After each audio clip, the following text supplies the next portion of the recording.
মারা গেছে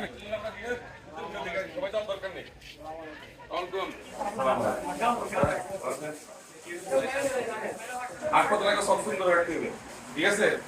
এই হয়তো ময়লাটা না থেকে খেলা করে বন্ধ নাকি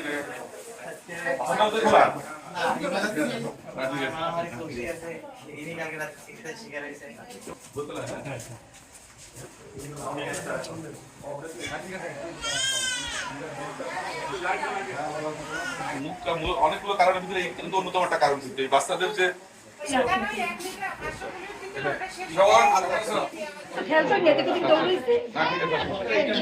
বাচ্চাদের জন্য কিন্তু বেশি মানুষ থাকলে মানে হয়তো না অবস্থা ভালো আছে, এই জন্য এখানে অ্যাটেন্ডেন্ট প্রত্যেক বেডে ডেঙ্গু হচ্ছে। এত ছোট বাচ্চা না নাই তো ভালো, যদি বড় আছে মোটামুটি ভাবে থাকতে পারবে বাসায় থাকা আমাদের ক্লিনার ওদের মধ্যে আমরা